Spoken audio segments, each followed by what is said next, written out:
Dave McCormick, Republican for U.S. Senate. Why are you running for this office? Hey, Larry, how are you? It's good to be with you. Well, I'm running because I'm very afraid the country is headed in a very scary direction.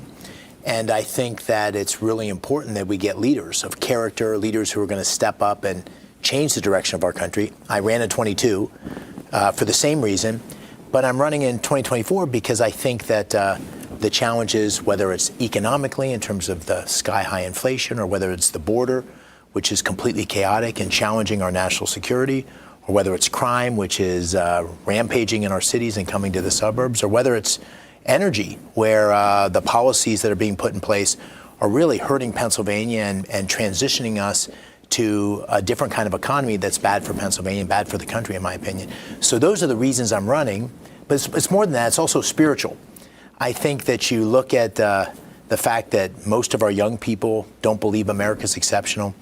You look at these kids marching on campus and don't seem to understand the difference between good and evil, right and wrong. And you have kids at Penn, Jewish kids at Penn, hiding in their rooms because they're fearful of violence on the campus.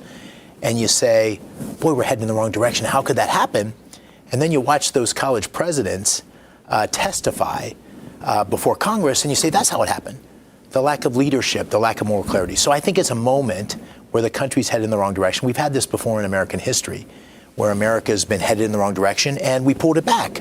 In 1979, when I was a young man ready to go to college, and we pulled it back because we got the right leaders in place. And this Senate seat in Pennsylvania is critical to Pennsylvania to have the right kind of leadership.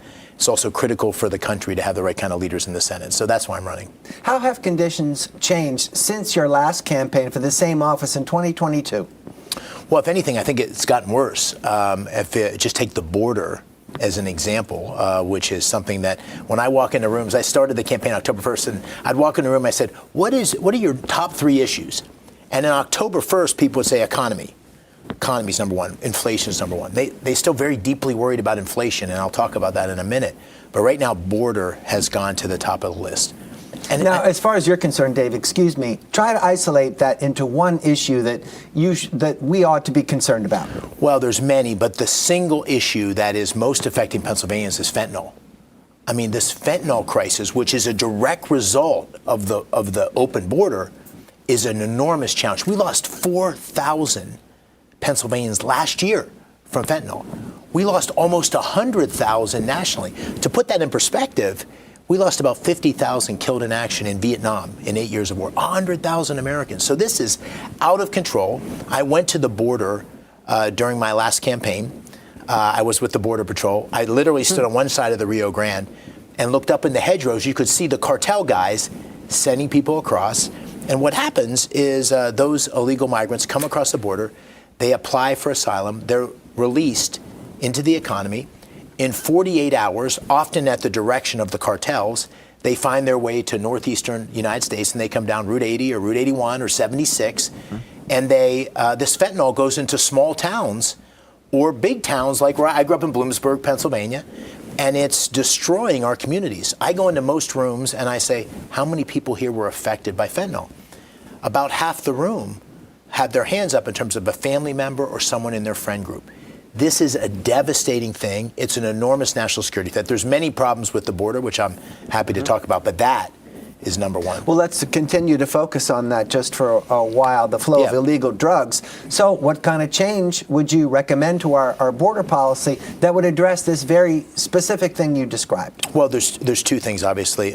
One, we have to secure the border. We have to stop the flow of illegal migrants across the border. So how do we do that? Do we change the resources at the border? Well, the number one thing, and this is proven because we have 2 cases here. We have President Biden and President Trump. And what happened on the first day of President Biden's administration, he put in place or overturned a number of executive orders which had resulted in a much more secure border. And so the first thing we need to do is have the President Biden, exercise all the authorities he has.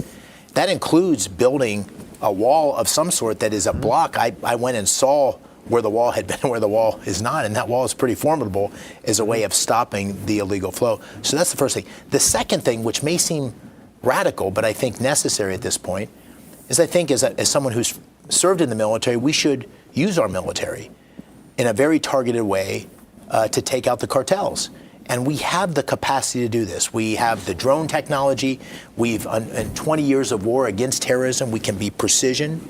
And this cartel activity, the fentanyl coming into our country, it's a national security threat of enormous consequence. So I consider using the military possibly in concert with the Mexican government, perhaps not, because there's worries that the Mexican government is compromised by the cartels.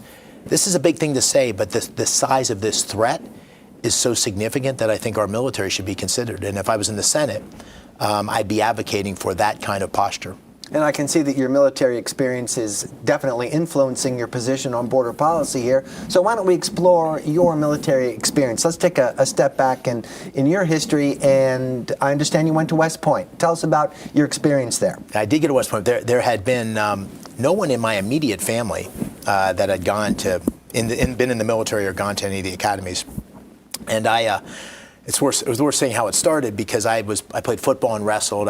Like every Pennsylvania kid, I wanted to be the star linebacker on the Penn State football team, and wasn't quite good enough for that. But I also was a wrestler, and I got recruited to wrestle at Army, and so I went to West Point, and I wrestled there for 4 years. I was the co-captain of the Army wrestling team, and that took me into the 82nd Airborne Division, and so I went to Ranger School. I became a paratrooper. The 82nd is our rapid deployment force. And I guess in 1990, I was out in Arkansas on a training mission.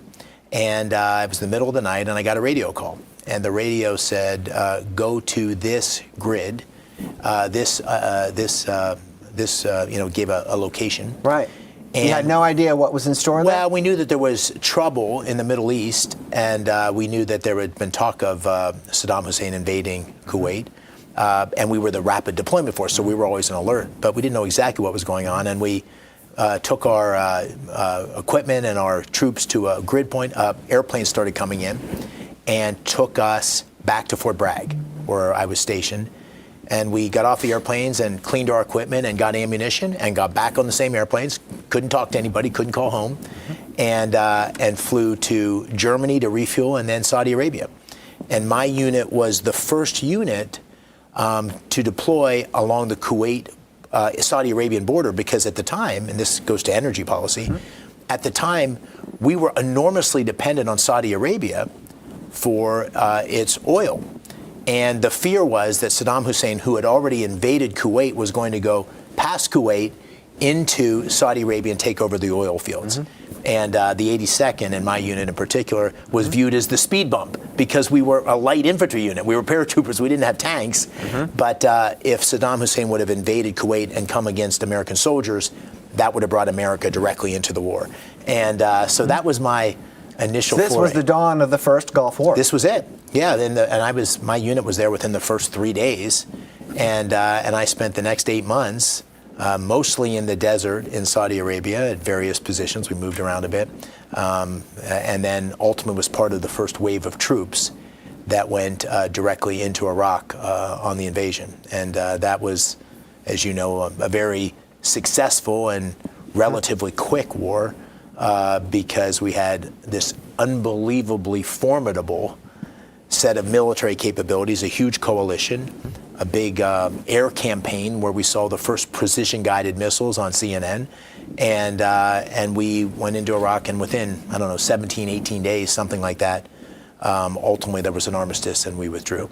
And that was, for me at least, a very tangible example of the importance of military capability that is uniquely superior to our adversaries, but it also the importance of peace through strength. And by having strong military capability and the will to use it, we can hopefully make for a more peaceful world where America's interests aren't constantly being challenged like they are now, in my opinion. So after you retired from the military, what did you do next? Well, I retired, and my dad was horrified. I remember I decided very abruptly. I came back from Iraq. I went to a training program for 6 months for captains. I was a captain at that point, and I had volunteered to go to Korea to be on the DMZ and command a unit there.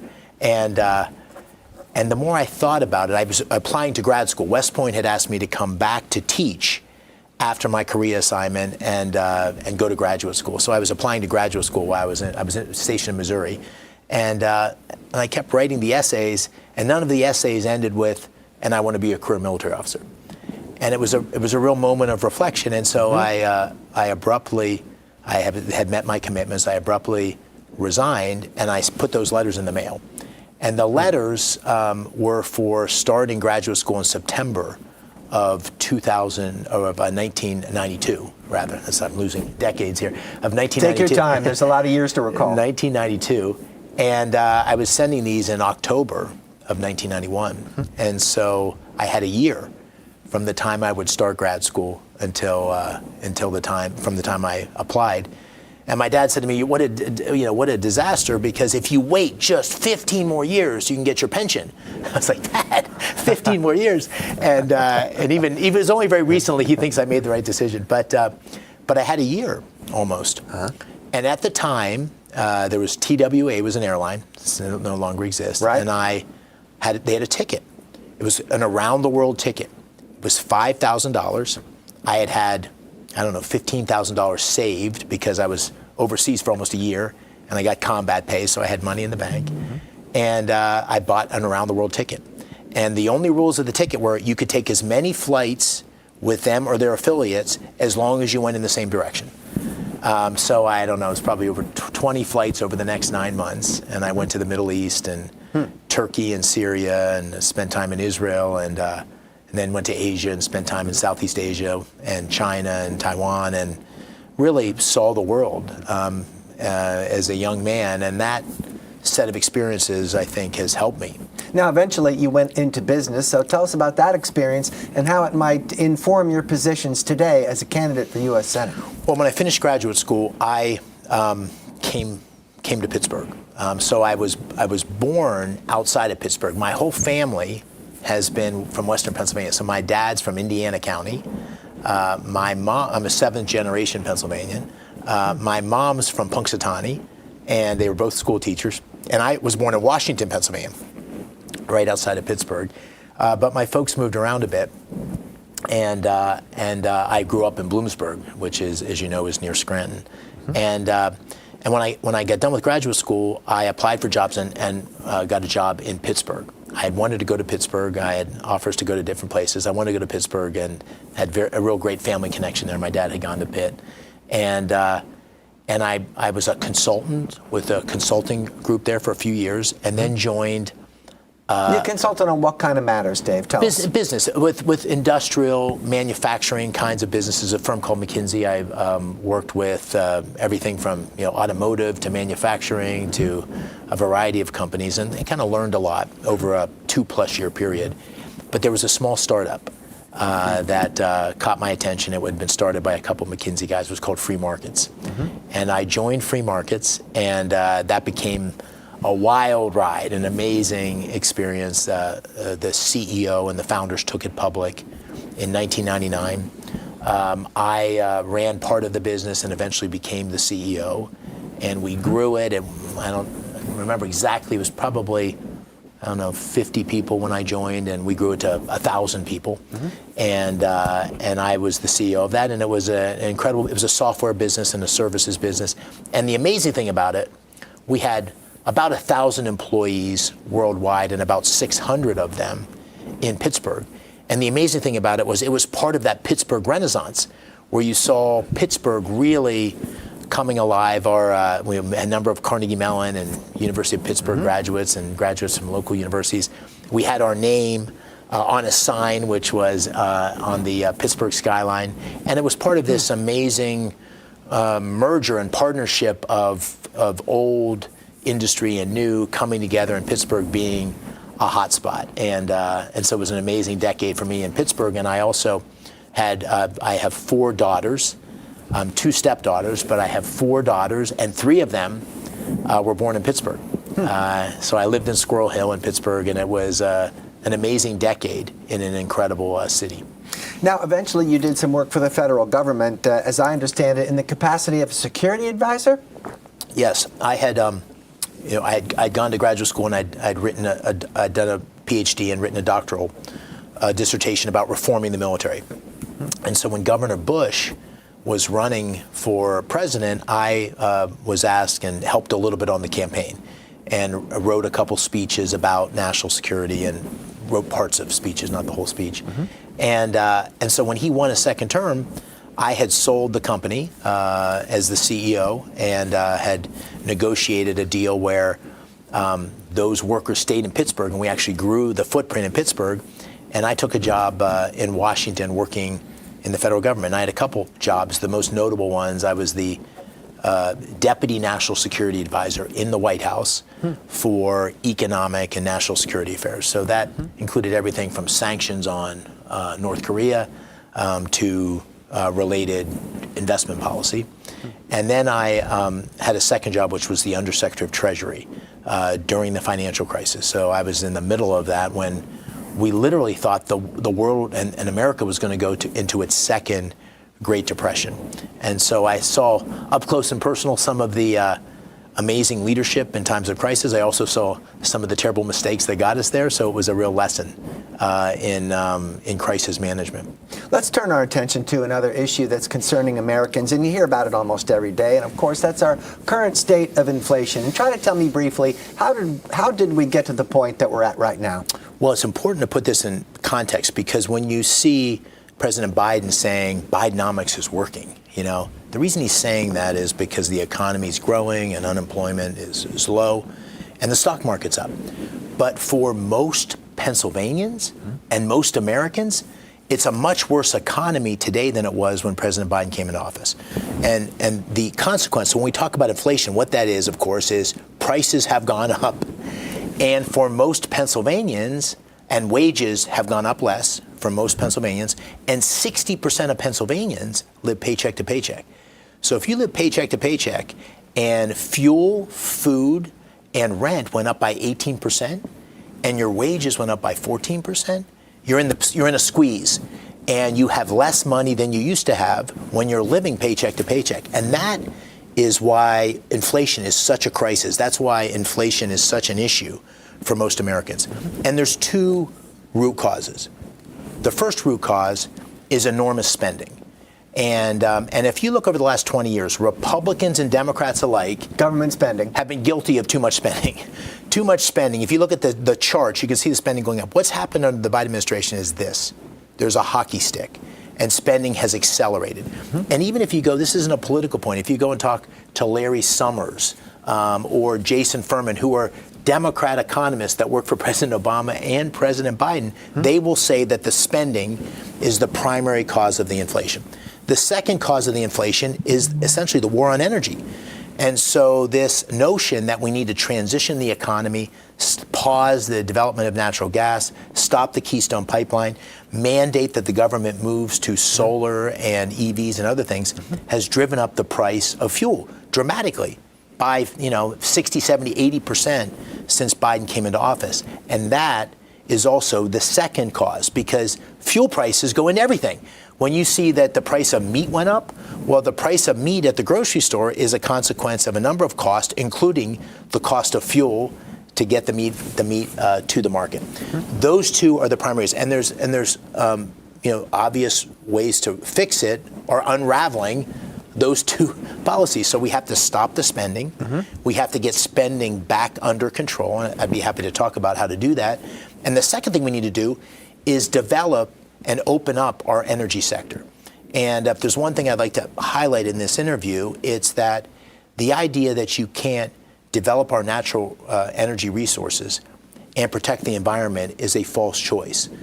By developing particularly our natural gas industry, it's great for our national security.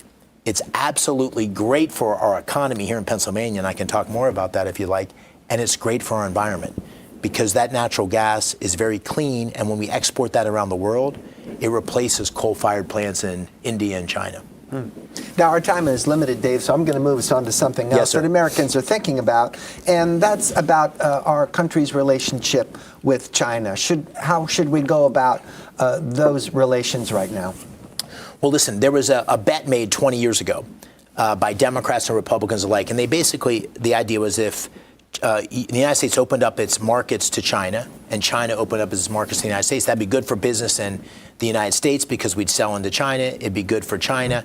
It'd be good for the American consumer, and it'd be good for our security. That bet proved to be terribly wrong. And it became much more evident that it was wrong when President Xi came into office, because President Xi essentially has adopted a posture where he wants to replace America as the global superpower. And when you go to the speeches that Xi has given, he's been there for more than 10 years, you can see that strategy is very explicit. And so what we need to do, in my opinion, is dramatically reduce our dependence on China. We can't have pharmaceuticals or semiconductors or any of the things we need to secure America dependent on China. At the same time, we need to hold China accountable for its bad behavior. We need to stop investing in China. Businesses shouldn't be able to invest in a way that helps the Chinese military or the Communist Party. And we also should hold China accountable for things like not sharing the origins of COVID. We lost trillions of dollars, millions of lives. Certainly the COVID originated in Wuhan. There's a lab in Wuhan. It seems to defy common sense that those two aren't connected. But whatever happened, the Chinese haven't shared the data, the information. And had they shared that, we might have saved millions of American lives, and we might have made the damage of COVID much less pervasive. So that's a new approach to China, and one that I would be a leader on because of my military background, because of my economic background. I've been to China, I understand China. My business at Bridgewater did a small amount of work in China. These are strengths. These are things that I'll bring to the table as the senator from Pennsylvania. Let's talk about election integrity just for a minute. As you know, mail-in voting was not without its problems during our last election. So what are your concerns as this continues to be an option for Pennsylvanians voting? Well, the Act 77 allows for mail-in balloting in a certain way, and Republicans have not embrace that, and we need to embrace mail-in voting. That is the law, as a way to ensure that we're able to compete and win in elections. But I think the concerns about election integrity are warranted. There's 67 counties. They have very different processes for how they protect. There's many drop boxes that don't have adequate oversight, and so and many Pennsylvanians, like huge numbers, half of Republicans, don't believe in the integrity of our elections. That's a horrible thing for our country. It's a horrible thing for our Commonwealth. So we need to take measures to both be much more competitive in mail-in balloting, but also ensure the integrity of elections to give people confidence. And so there's a whole set of initiatives to try to do that, to make sure the voting rolls are clean, to make sure the adequate inspection of voting machines and a clear custody of how the ballots are handled. And we need to make sure on Election Day that we've got adequate observation and adequate oversight of these drop boxes. Let's get back to energy. We talked about natural gas a few minutes ago. How can America achieve energy independence? Well, this is where I think President Biden and frankly, Senator Casey, my opponent, have been so off base. The environmental movement and the progressive left has pulled the Democratic Party in a direction that I think no longer makes any sense at all. And just to put this in perspective, the recent mandates that the Biden administration has put in place requires that 70% of all light vehicles by 2032 are EVs. I mean, that is an enormous transformation in our economy. And it does a number of bad things. The first bad thing is, by reducing our dependence on fossil fuels in that way, we're essentially hurting our energy sector, which our ability to export natural gas, the ability to have the security benefits of that, the economic benefits. Those fracking jobs in Pennsylvania are fabulous jobs. And in the point I made before, the export of that natural gas is great for overall global carbon emissions because it replaces coal-fired plants in China and India. The second thing that this does, which is madness, it makes us entirely dependent on China. 90% of the lithium batteries come from China. The large majority of solar panels come from China. So I think when we look back in time, Pennsylvanians will think this is one of the greatest misjudgments, strategic miscalculations of President Biden, but also of Senator Casey, to wholeheartedly embrace this without thinking through the consequences for Pennsylvanians, and I think they are dire consequences. Let's talk about foreign policy for a couple minutes. How would you rate our government's handling of funding the war in Ukraine?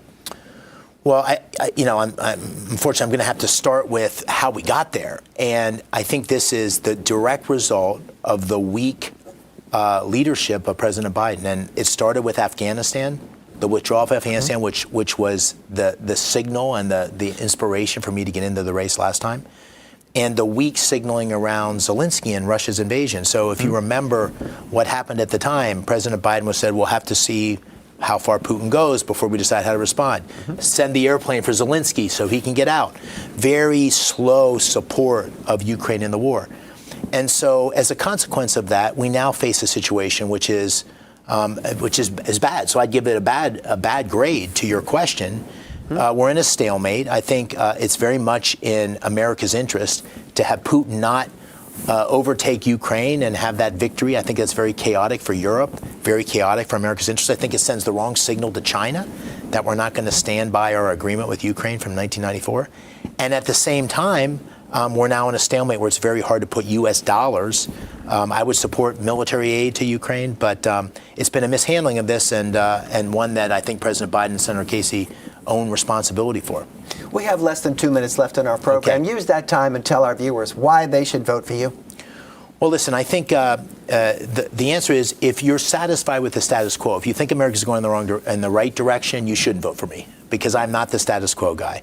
I believe that we're headed in a terrible direction, whether it's those economic policies that we discussed, those energy policies, policies on crime, which you didn't get into, the insecure border, the weakness on the world stage. I think all of those are putting America in deep, deep trouble. And I'm very worried. I'm worried the America we all love is not going to be the America for the future.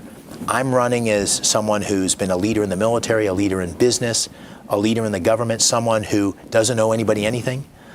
Someone who is running to be able to serve the great people of the Commonwealth of Pennsylvania, and will do that with no objective other than to get our country moving in the right direction, and someone who's going to advocate change. So this is a race between an independent leader, someone who's not been part of politics, someone who's had a demonstrated track record of success, and Senator Casey, who's a career politician. He's been in office for 30 years. He votes 98% of the time with President Biden.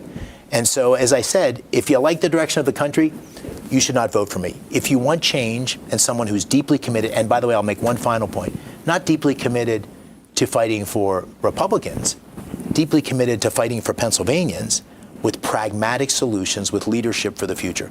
That's what my campaign's about. Proud to be doing it, excited to be the nominee, and I think this is a change election. And I think 80% of Pennsylvanians think the country's heading in the wrong direction.